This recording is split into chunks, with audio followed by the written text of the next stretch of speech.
Bonjour à tous, l'heure des pros. Voici effectivement le sommaire ce matin. La France est coupée en deux quand il s'agit de boucler ses valises et d'aller faire trempette quelque part. Il y a l'Atlantique et il y a la Méditerranée. Il y a les gens de l'Ouest et les gens du Sud, les amoureux de l'iode et les fous du soleil, les dunes immenses ou les plages rikiki. Vous êtes Bretagne ou vous êtes Provence? Vous êtes Saint-Malo ou Saint-Tropez? Vous êtes Île-Dieu ou Île du Levant? Sachez-le, on est l'un ou l'autre, comme on est rive droite ou rive gauche, Beatles ou Rolling Stone, de l'OM ou du Paris Saint-Germain, mais rarement, pour ne pas dire jamais, les deux à la fois. Est-ce que tu viens pour les vacances? Moi, je n'ai pas changé d'adresse. Je serai, je pense, un peu en avance au rendez-vous de nos promesses. Où partir cet été? À quel prix? Où fera-t-il beau? Quels sont les critères des Français quand ils décident de mettre les voiles? Est-ce que la peur des attentats influence votre choix? Nous sommes le 29 juin et certains seront peut-être à la plage dans quelques minutes, à moins qu'ils n'en reviennent. Vive les vacances, aujourd'hui. Est-ce que tu viens pour les vacances? Moi je n'ai pas changé. Et l'homme des vacances, le parolier des vacances, c'est Didier Barbelivien qui vient avec ce titre extraordinaire et qui va nous faire chanter. Pourquoi pas l'été? Moi j'aime bien les trucs, on aime bien les trucs un peu nostalgiques l'été. Bonjour Jérôme Béglé. Barbelivien qui fait ça et qui fait Sous les sunlights des tropiques, autre tube de l'été. Eh bien figurez-vous qu'à la fin de cette émission, nous aurons un blind test avec 7 ou 8 chansons des vacances. Les chansons les plus historiques des vacances. Bonjour Jérôme. À côté de vous, Lionel Abbas, que vous êtes directeur général de Voyageurs du Monde. Vous allez nous faire rêver ce matin parce que vous organisez des voyages incroyables qui n'ont pas de prix. Qu'en ont un plus exactement, mais qui est généralement pas dans nos moyens et qui nous permet de visiter le monde entier. Jean-Bernard Carrier, rédacteur de Lonely Planet. C'est le concurrent numéro 1 du guide du routard. C'est le numéro 1. C'est le numéro 1, d'accord. Alors, pour tous les prix et dans toutes les langues. Tous les prix, tous les budgets, tous les styles de voyage. Amaury Trémouille, fondateur de la start-up Facilita Trip. Bonjour. Alors, c'est bien parce que je commencerai tout à l'heure par vous parce que vous allez nous faire aux petits oignons. Je vous dis, j'ai 300 € où je vais. J'ai 500 € où je vais. J'ai 1500 € où je vais. 500 €, je vais vous dire, on va partir 2 semaines. Voilà. 2 semaines, 1500 €.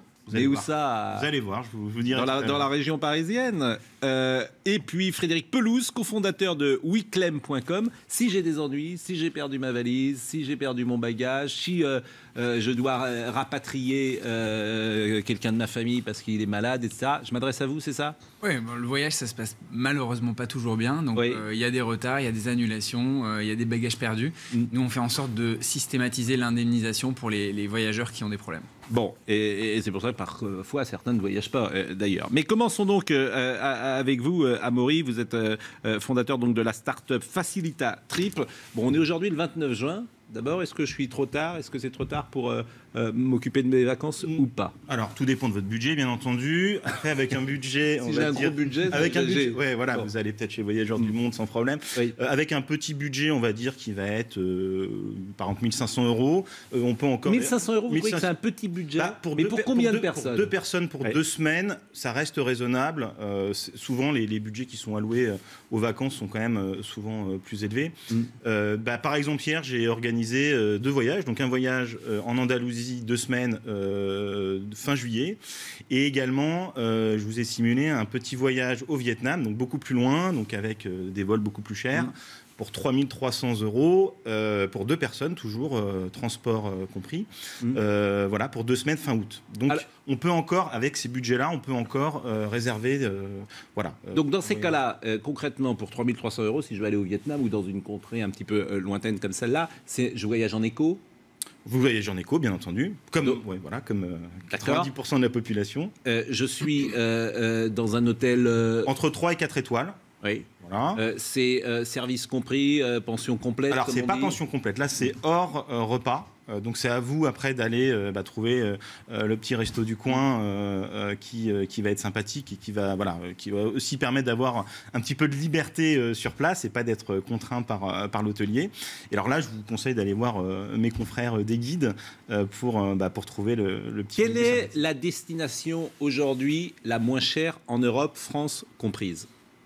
Moi, je pense que c'est le Portugal qui reste encore. C'est la première destination des Français, Lisbonne, et c'est une destination qui est assez. Alors après, à vous de. Quand vous dites c'est la première destination des Français, ça veut dire quoi? Alors, le ministère des Tourismes fait des statistiques tous les ans. Là, on est sur les chiffres 2015, et Lisbonne reste une des villes en Europe les plus visitées par les touristes français.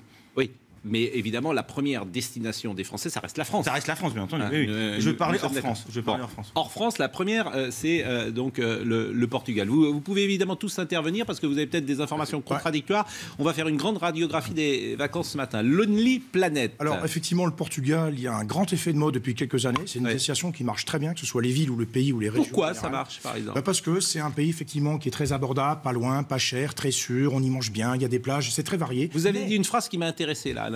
Vous avez dit très sûr. Alors très sûr, effectivement. Mais j'allais dire aussi, pour les destinations du pas cher, il y a les pays de l'Est qu'on oublie très facilement. La Slovaquie, la Hongrie, la Pologne, la Slovénie. Il y a énormément de ce réservoir de pays à l'Est qui est quoi? Il y a 1h30 d'avion, c'est rien du tout, à des tarifs vraiment attractifs. Et on oublie un petit peu d'orienter un petit peu les visiteurs vers ces pays-là. C'est un réservoir de destination qui est quand même à considérer. Et à l'Est, il y a des plages. Le Monténégro, grande mode aussi d'ailleurs. Je suis d'accord avec vous, mais ceux qui aiment par exemple la plage, ils peuvent aller à l'Est? Ah mais bien sûr, le Monténégro, l'Albanie, il y a une façade maritime qui est quand même la Croatie, bien entendu, bien que la Croatie devient un peu plus cher. Qui devient cher, voilà. Mais il y a du réservoir derrière. Et la Hongrie, il y a un immense lac qui s'appelle le lac Balaton, c'est très balnéaire également. Il y a des tas de possibilités pour les gens qui voudraient aller du côté de l'Est. D'accord, mais après on va parler de la France. Mais alors, ça coûte moins cher d'aller à l'Est que d'aller par exemple au Portugal ou d'aller dans le sud marocain? Pour l'avoir moi-même expérimenté, je peux vous assurer que vous faites de grosses économies en allant du côté de la Slovaquie, de la Hongrie, du Monténégro. Il y a vraiment des offres intéressantes. Monténégro, Slovaquie, ça paraît vous intéresser? Tout à fait, mais je les ai pratiquées. C'est vraiment des destinations très très intéressantes. Et si vous êtes deux, par exemple, ou non, si vous êtes une famille d'ailleurs, parce que 2 ou à 4, ça va vous coûter combien? Vous pouvez trouver une chambre d'hôte à 40 €, par exemple. Mais comment vous la trouvez, votre chambre d'hôte? Il y a les guides. Heureusement qu'on est là pour ça, nous aussi. Il y a plein de ressources dans les guides que nous fabriquons, que nous élaborons. Donc, on se munit d'un guide de voyage à peu près sérieux, comme l'est la Lonely Planet. Et dedans, vous avez tout un listing d'adresses. 40 €. Commenté. 40 €, c'est un prix moyen. Bon, c'est intéressant, cette affaire de sécurité. Parce que lorsqu'on a préparé l'émission, évidemment, il y a plein de critères. On va parler de tous les critères qui font que les Français, aujourd'hui, choisissent leurs vacances. Et il y a un critère peut-être qui est nouveau, qui n'existait pas il y a 15 ans, même il y a 5 ans. C'est cette affaire de sécurité.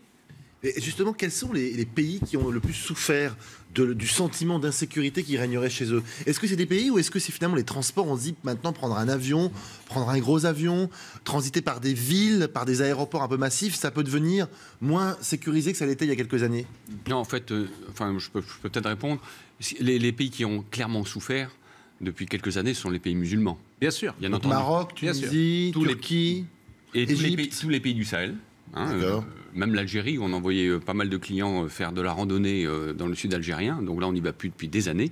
Donc tous ces pays-là ont clairement souffert. Par contre, ce dont on se rend compte depuis 1 ou 2 ans, c'est que le temps de latence entre l'arrivée d'un attentat dans un pays et la réinscription de nos clients, parce qu'effectivement, il y a eu, dans les premiers attentats, il y a quelques années, notamment les attentats parisiens, un moment d'effroi des clients qui ne voulaient plus partir en vacances. Eh bien, ce temps de latence, on s'aperçoit qu'il diminue de plus en plus. Comme s'il y avait une forme d'habitude à l'attentat. Tout à fait. Et à tel point que sur les derniers attentats de Londres, c'est très simple. Dès le lendemain, c'est comme s'il ne s'était rien passé au niveau de notre clientèle. Oui, c'est intéressant ce que vous dites d'ailleurs, parce qu'il y a des pays qui vivent sous la menace d'attentats depuis 30 ans. Je pense à Israël, par exemple. Et vous êtes toujours frappé quand vous allez en Israël, combien les gens vivent au quotidien avec cette menace et non pas le même rapport que nous avons à Paris, forcément. Il y a un avec exemple très proche de nous, c'est la Tunisie. La Tunisie a été frappée par de multiples attentats ou tentatives d'attentats. Le tourisme était devenu, vraiment, c'était réduit comme peau de chagrin. Et là, je crois que d'une année sur l'autre, donc cette année par rapport à l'année dernière, les Français ont multiplié par 2 leurs arrivées, leurs séjours en Tunisie. Donc ça montre bien qu'en dépit une espèce de petite crainte, ils ont retrouvé le chemin de la Tunisie, qui était une des destinations les plus prisées des Français depuis très longtemps. D'autant plus que les tarifs baissent. Alors c'est un peu triste, mais c'est comme ça. C'est-à-dire les tarifs baissent. Pourquoi vous trouvez que c'est triste? C'est plutôt gai que les tarifs baissent parce qu'effectivement, il y a une baisse de la demande. Donc forcément, les hôteliers en Tunisie, dans ces régions-là, baissent leurs prix, font des tarifs encore plus attractifs pour récupérer une clientèle. Oui, alors on peut dire que les clients ont intégré le risque attentat, finalement. Les clients l'ont intégré, ceux qui voyagent, parce que certains qui ne voyagent pas, ils l'ont tellement intégré qu'ils ne montent pas dans l'avion. Certains ne partent pas, mais prenons l'exemple de l'Égypte.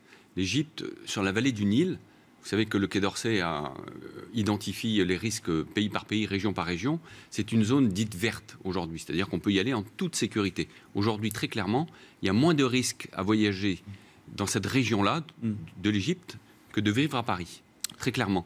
Mais les clients, certains clients l'ont intégré, pas tous. Vous avez raison, mais certains l'ont intégré. Et juste, d'ailleurs, je voudrais conseiller le site du ministère qui est Conseil aux voyageurs et s'inscrire au fil d'Ariane quand on voyage. Donc ça permet d'avoir des fiches actualisées en temps réel sur les dangers dans le pays. Et surtout quand on part, s'inscrire au fil d'Ariane. Donc on donne son numéro de téléphone, on reçoit les SMS en cas de danger. C'est quoi le fil d'Ariane ? C'est un service du ministère et qui permet des Affaires étrangères et donc qui permet d'être informé en temps réel sur place en cas d'attentats, de problèmes géopolitiques, etc. Et surtout d'être et surtout de mettre au courant de nos familles également. Bon, on va vraiment beaucoup parler de la France, mais je voudrais terminer sur la Tunisie et notamment Djerba, parce que c'était des destinations qui étaient très peu chères, avec très peu chères, c'est toujours relatif, mais surtout avec des prestations tout à fait exceptionnelles. À Djerba, il y a des hôtels magnifiques et parfois on ne payait pas forcément très cher. Est-ce qu'aujourd'hui ça reste demandé, la Tunisie en général, ou est-ce que ce n'est pas un choix que vous préconisez ? La Tunisie, ça reste une valeur sûre du tourisme. Les gens auront toujours envie d'aller en Tunisie. Alors effectivement, si l'actualité n'est pas très favorable, il y aura effectivement une baisse. Mais la Tunisie, ça reste un pôle fort d'attraction dans le tourisme international. Mais on a vu parfois ces plages désertes, complètement désertées, notamment après les attentats. Est-ce que c'est toujours le cas ? Je pense que c'est encore le cas et que le tourisme en Tunisie n'a pas encore retrouvé toutes les couleurs qu'il avait il y a quelques années. Il faut quand même dire que la Tunisie, pays dans lequel je suis beaucoup allé à une époque, et c'est vrai, moi je me dis, j'ai pas peur des attentats, mais je m'aperçois là en vous parlant que ça fait 5-6 ans que je n'ai pas mis les pieds en Tunisie, alors que ça correspond globalement au début des périodes d'attentats. C'est un pays qui était réputé pour avoir des prestations hôtelières un peu faibles, en tout cas un peu plus bas de gamme que le Maroc, et ils ont fait d'énormes progrès. Maintenant, je vois régulièrement qu'il y a des hôtels 10 palaces, en tout cas des hôtels de grand confort qui sont ouverts dans le sud tunisien, c'est-à-dire à Djerba, mais aussi à Zarzis. Et donc, ils sont en train de regagner, je dirais, un marché qui leur a été privé, parce que c'est un peu vulgaire ce que je veux dire, mais le tourisme comité d'entreprise, le tourisme de masse, alors que le Maroc et l'Algérie, c'était plutôt un tourisme individuel, un peu plus haut de gamme, un peu plus tour opérateur. C'est pour ça que vous êtes marrant, vous parlez de tourisme, de comité d'entreprise, mais c'est pour ça que ça marchait, parce que c'était très peu cher. Par exemple, Djerba, vous pouviez partir pour 300 €. Moi, j'ai vu des offres en préparant un peu l'émission. Vous pouvez partir pour 300 € la semaine à Djerba. En basse saison, plutôt, je dirais. J'ai l'impression que si vous allez sur les sites aujourd'hui ou Last Minute ou tous ces sites... Il faut quand même se méfier des extras, parce que 300 €, c'est le tronc commun. Voilà. Et puis comme par hasard, il y a plein d'excursions qui vous sont facturées, elles, au prix fort. Des excursions à Djerba, il n'y en a pas beaucoup. Des excursions ou des petites sorties, la visite d'un artisan, il y a plein de choses. Il y a tous les extras que vous allez devoir payer et vous allez forcément, pendant une semaine, vous n'allez pas résister à la tentation de quelques extras. Et les gens qui partent à Djerba, ils ne vont pas pour visiter, ils vont là-bas pour bronzer. Mais ce n'est pas forcément des extras en termes de visite, ça peut être simplement aller faire un achat chez un artisan, on va vous payer ça au prix fort. Ou la bouteille d'eau le soir. Ou la bouteille d'eau, la bouteille de vin. Et ce prix-là, c'est par personne. C'est pas pour. Oui, on n'est pas à 10, là, à 300 €. Non, ce que je veux dire, c'est qu'on n'est pas à 2. Bon. Est-ce que Amaury Trémouille, avec, je rappelle, c'est une start-up, Facilita Trip, est-ce que vous faites des voyages en France ? Est-ce que vous en organisez en France ? Alors, ce qu'il faut savoir, c'est que nous avons notre propre contenu culturel. Alors, on a essayé de travailler... Un contenu culturel ? Exactement.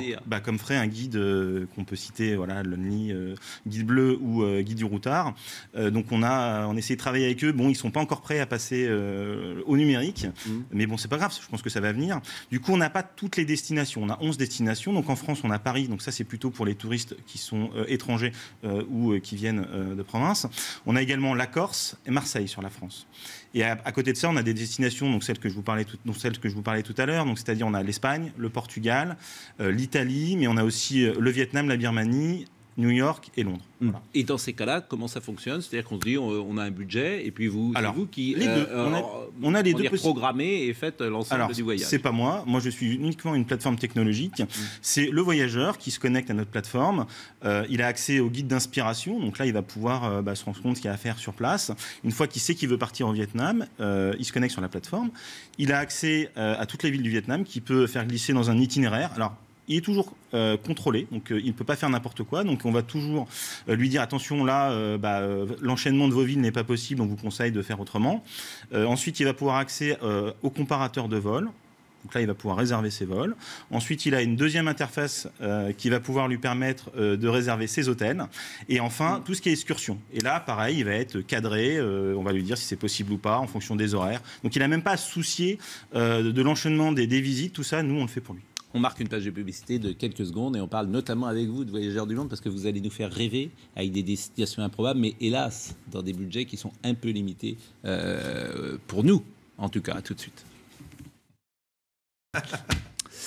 Où partir en vacances cet été? On a parlé de l'étranger, on va parler un peu maintenant de la France. Je rappelle que Jérôme Béglé est avec nous, directeur de la rédaction du Point. Vous allez faire un spécial vacances bientôt dans le Point. C'est du tourisme, il y a une rubrique hebdomadaire et nous faisons des spéciaux touristiques à peu près tous les mois, toutes les 6 semaines. Ça marche bien le tourisme? Ça plaît toujours aux gens, évidemment. Bon. C'est des belles photos et puis surtout, il y avait, c'était un secteur qui bouge énormément, contrairement à ce que les gens pensent. C'est jamais les mêmes destinations, c'est jamais les mêmes habitudes. Il y a toujours des nouveaux hôtels, il y a toujours des choses à découvrir. Et je conseille à lire, l'année dernière, il y avait une très belle série, Les Chroniques de Noirmoutier dans le Point en numérique. Il y a certains Pascal qui racontait. J'ai du mal à le convaincre de faire une deuxième saison. Il a raconté ses vacances à Noirmoutier. J'ai du mal à le convaincre à faire une deuxième saison. Vous pourriez m'aider peut-être? C'est une question financière. Lionel Abbas, directeur général de Voyageurs du Monde. Oui. Vous allez nous dire comment partir loin. Frédéric Pelouse, cofondateur de weeklem.com. Ça, c'est moins rigolo, c'est quand ça se passe mal en vacances. On en parle à la fin. Parce que oui, parce que vous, alors, on va venir vers vous, mais quand ça se passe mal. Amaury Trémouille, fondateur de la start-up Facilitatrip. Alors, le minimum pour partir, vous nous avez dit, c'est quel prix? Le minimum à 2. Ça dépend de la destination, ça dépend... Non, le minimum. Moi, j'arrive et je dis, parce que par définition, j'ai 500 €. Est-ce que je peux partir à 2? Bien sûr. D'accord. Et vous allez avoir un vol, un hôtel. Un vol? Ah bon. Vous n'allez pas faire d'excursion. Je dors, mais j'aurais quand même, je pourrais dormir. Sûrement. D'accord. Et puis Jean-Bernard Carrier, rédacteur de Lonely Planet. Bon, en France, parlons de la France. Quelle est la destination en France où vous recommandez d'aller? Il y a une destination phare qui, elle, ne se démodera jamais. Ça reste la Corse. Il faut quand même le dire. Ça reste le point focal du tourisme français. Et on comprend pourquoi. Difficile de ne pas être amoureux de la Corse. Après, vous avez des tas d'autres régions qui sont en train aussi la Bretagne, ça reste aussi une valeur sûre. Vous avez le Pays Basque, bien sûr. Le Jura, il y a des destinations comme ça qui sont en train un petit peu de monter. Des destinations de moyenne montagne. L'Auvergne, le Jura. Les gens ont envie d'un petit peu d'écotourisme, une mise au vert. Ça, c'est une tendance aussi de fond. Et les régions qui, jusqu'à présent, étaient peut-être moins touristiques, sont en train un petit peu de jouer des coudes pour s'imposer sur ce marché français. J'ai cité l'Auvergne, j'ai cité effectivement les montagnes du Jura. Il y a d'autres, la côte d'Opale, par exemple, c'est pas très loin de Paris, c'est pas très loin de la Normandie. C'est des régions qui ont un beau potentiel et qui, elles, sont en train de prendre confiance en elles et de mettre en avant tous leurs atouts vis-à-vis d'un public français. Mais leurs atouts... À des tarifs beaucoup plus abordables que les grandes régions touristiques installées où, effectivement, l'hôtellerie n'est quand même pas donnée en pleine saison. Mais la Corse, par exemple, c'est extrêmement cher. C'est cher du 15 juillet au 15 août, tout à fait, je vous le confirme. Généralement, tu ne prends pas tes vacances en novembre. Par rapport hors saison, tout à fait. Et c'est un gros problème. Oui, donc ça demande un budget important. Rester 15 jours en Corse. Jérôme Béglé. Je vais en Corse depuis 15 ans, aussi bien au nord qu'au sud. Oui, vous êtes invité, vous partez en Corse, parce que je connais votre vie.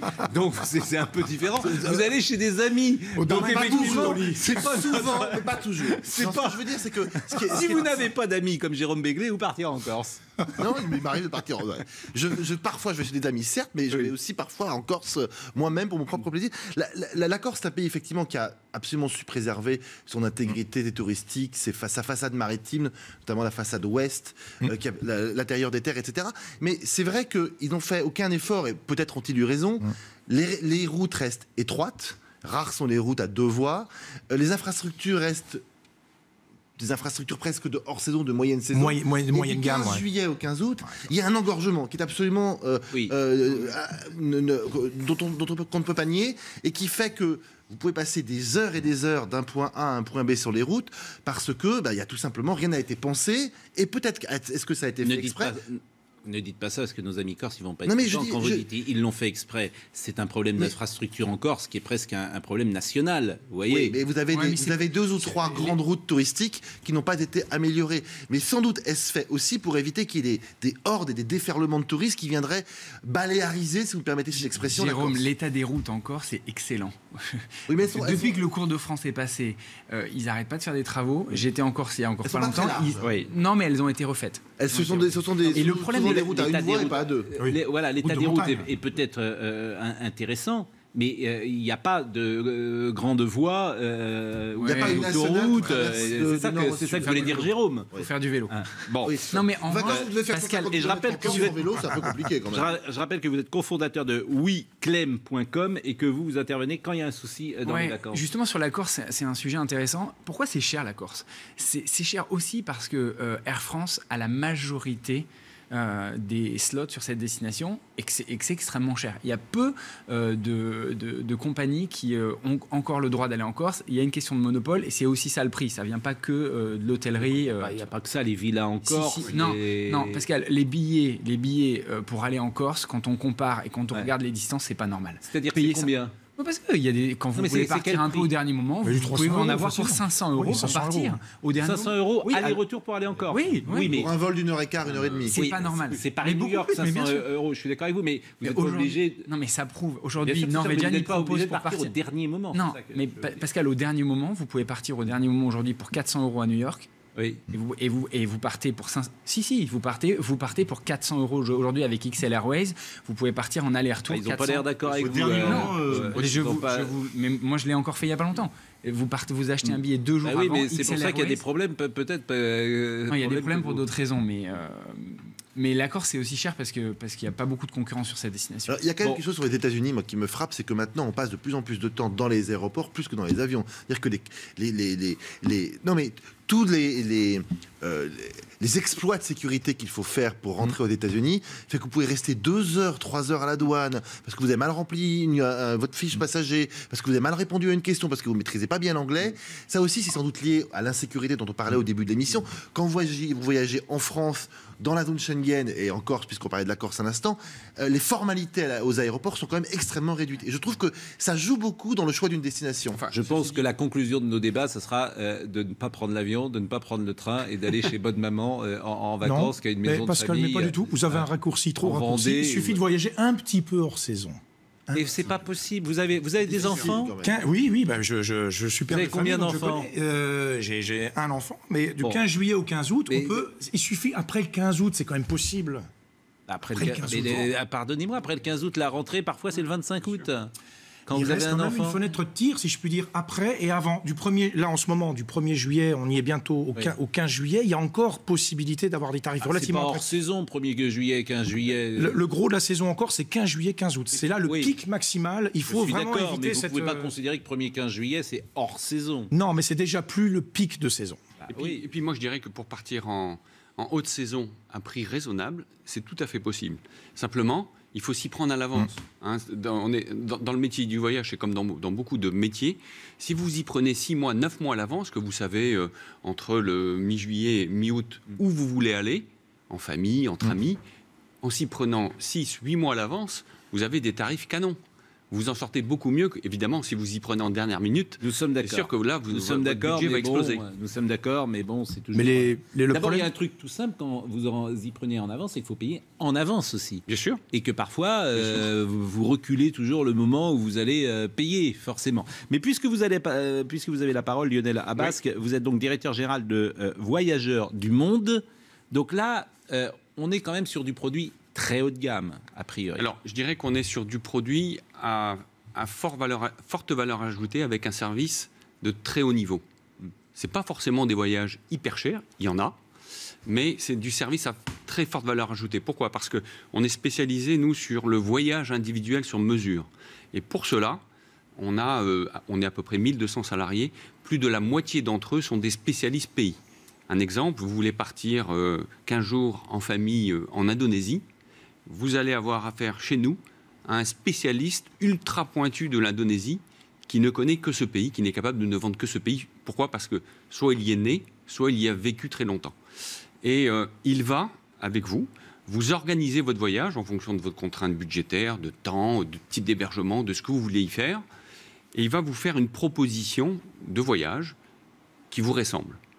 Il va vous le faire. Par itération, vous allez finir par vous mettre d'accord avec ce spécialiste et puis organiser votre voyage. Notre vrai service, notre vrai luxe chez nous, c'est d'abord ça. C'est que chez nous, quand vous venez chez nous, vous avez affaire à un ultra spécialiste d'un pays. Dans certains pays, on va même beaucoup plus loin. Prenons l'exemple des États-Unis, de l'Inde, de l'Italie. On n'est plus organisé par pays, mais on est organisé par région. Vous savez qu'aux États-Unis, on a des spécialistes de la côte ouest, la visite des grands parcs, des spécialistes de la côte est, des spécialistes de la Floride, parce qu'ils s'y connaissent de manière extrêmement pointue. Et le début de la grosse valeur ajoutée, c'est celle-là. Une autre grosse valeur ajoutée chez nous, quand vous êtes dans le pays, on a un système mondial de conciergerie dans toutes les grandes villes du monde. Vous allez 15 jours au Japon, passez 2 jours à Tokyo, et puis un de vos enfants lui vient l'idée d'aller voir un tournoi de sumo que vous n'avez pas prévu.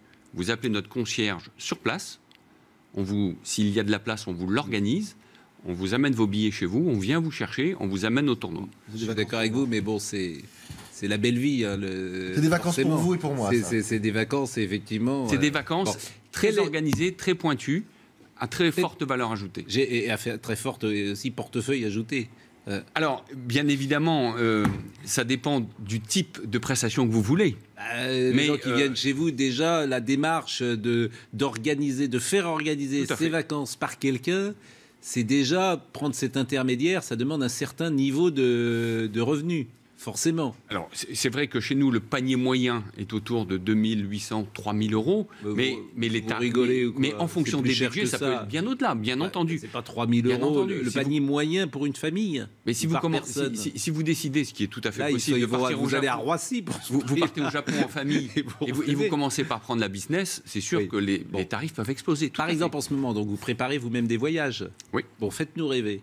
Quels sont le chiffre le plus important que vous avez en magasin actuellement? Alors aujourd'hui, et classiquement à cette période de l'année, la destination phare chez nous, ce sont les États-Unis. Mais je dirais que c'est un grand classique. Oui. C'est vrai chez nous, c'est vrai un petit peu partout. Mais et aux États-Unis, avec un produit particulièrement intéressant, c'est la visite des grands parcs. Beaucoup de nos clients, beaucoup l'ont fait, beaucoup vont le faire. Et le faire en famille, c'est formidable. Et sachant que sur ces visites des grands parcs... Il y en a combien de grands parcs? Il y a Orlando, il y a Los Angeles... Les parcs américains, de l'Ouest américain. Je parle pas de Disneyland.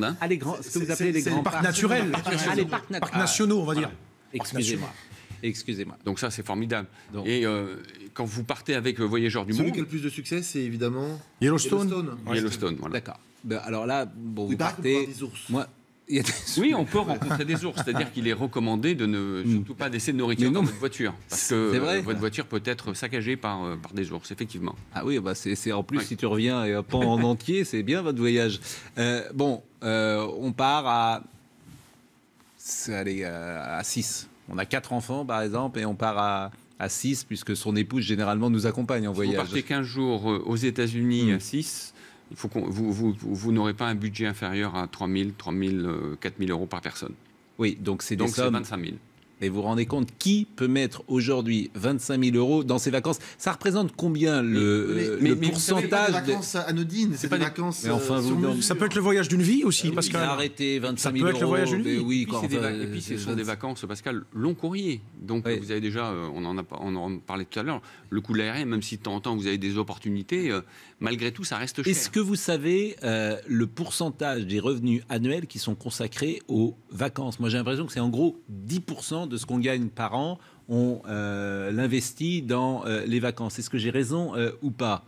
Oui, je crois qu'en parlant de 10%, vous êtes dans la bonne fourchette. Donc 25 000 euros, ça veut dire qu'il faut gagner 250 ou 300 000 euros. Vous êtes quand même dans des fourchettes extrêmement hautes de la population. Pascal, après, j'interviens juste là. Le voyage peut être une passion.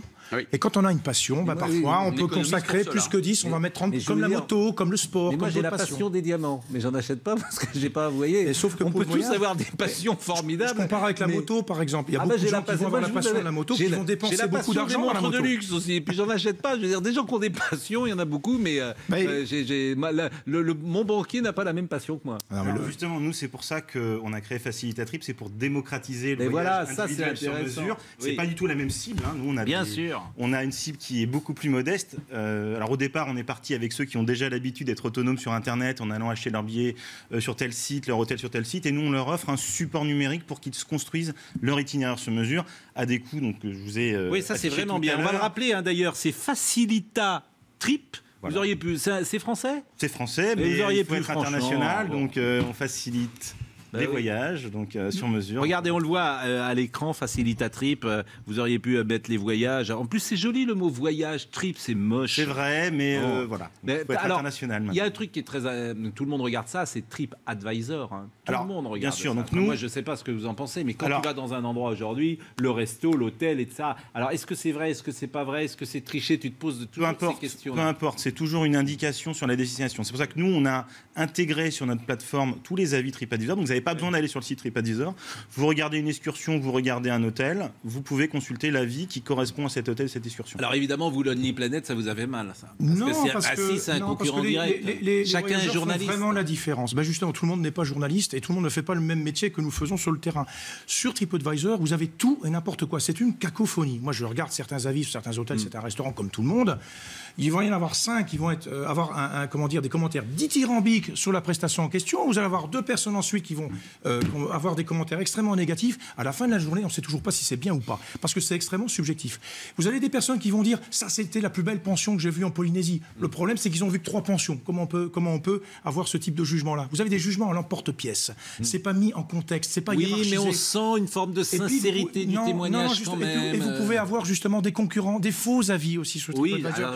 Pour casser un concurrent, ça se paye. Il y a des agences maintenant qui font ça dans certains pays.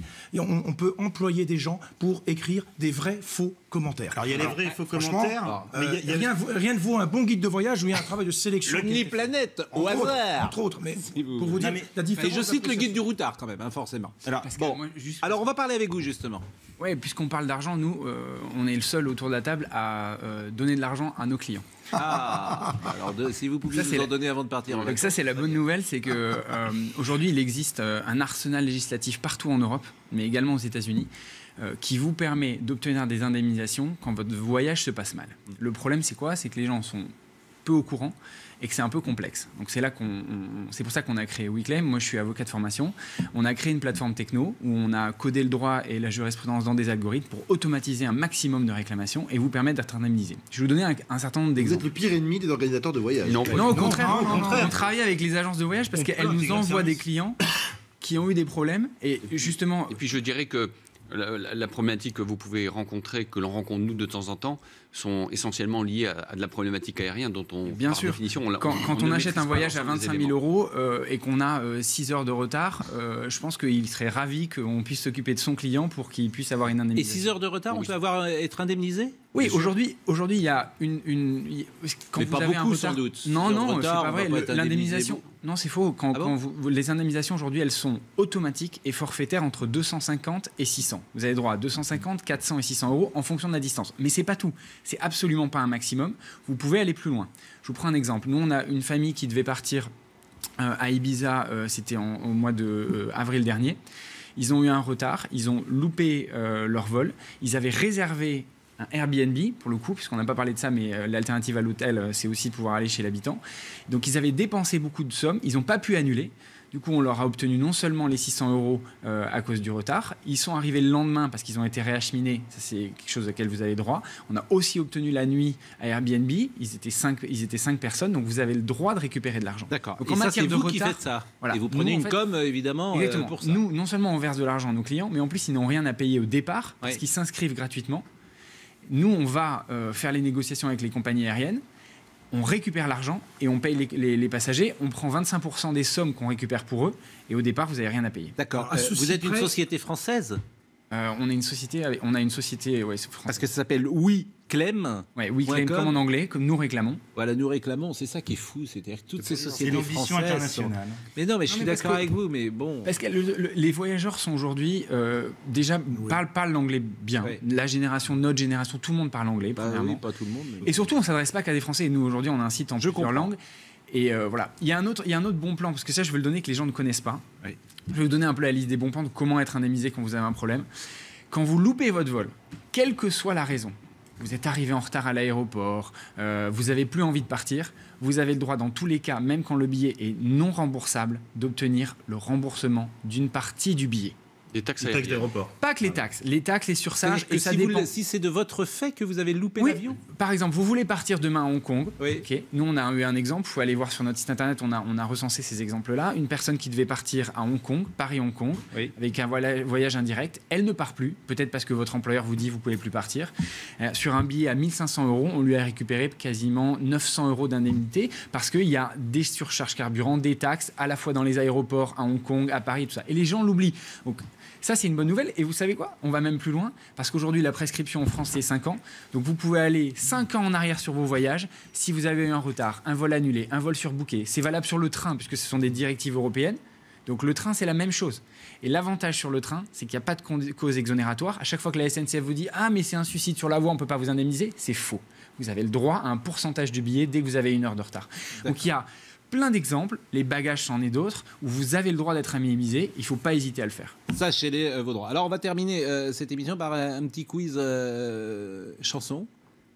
Si ça ne vous ennuie pas, monsieur Oula. Lonely Planet, vous vouliez rajouter un petit mot? Non, je voulais juste dire qu'effectivement, c'est bien de signaler tous ces recours juridiques en cas d'échec de voyage, entre guillemets. Sauf que une toute petite nuance, parce que vous l'avoir testé, c'est que ça ne marche pas partout. Si vous êtes en dehors de l'Europe, c'est quand même beaucoup plus compliqué. Il faut que ça marche au départ de l'Europe. Voilà. Donc il y a quand même quelques petites contraintes. Si vous faites avec Air France, si vous faites New York-Paris, ça marche. Tout à fait. Et nous, on a intégré même dans notre algorithme sur Booking le droit américain. Puisqu'en droit américain, il y a des dispositions. Donc on le fait aussi maintenant aux États-Unis en vertu du droit américain. Bon, on termine par un petit quiz musical, un quiz vacances. L'autre jour, on avait fait un quiz musical, et ça avait très très bien marché. Je ne sais plus sur quoi c'était d'ailleurs, Marine va me le rappeler, mais cette fois-ci, c'est un quiz vacances. On a le droit d'utiliser Shazam ou pas? Non. Shazam.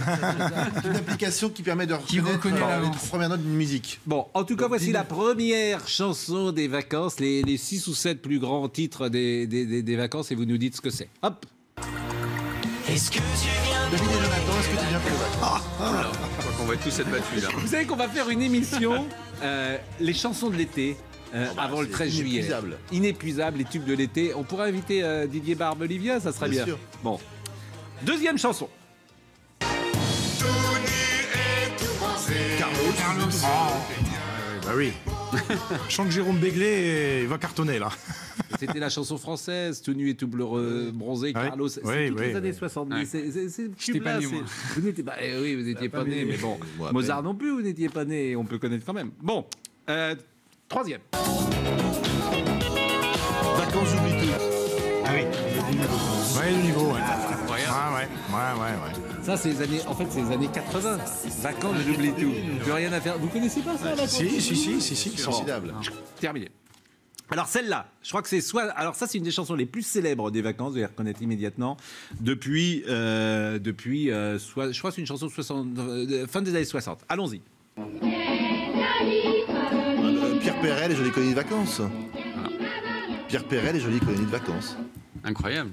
Elle est belle cette chanson.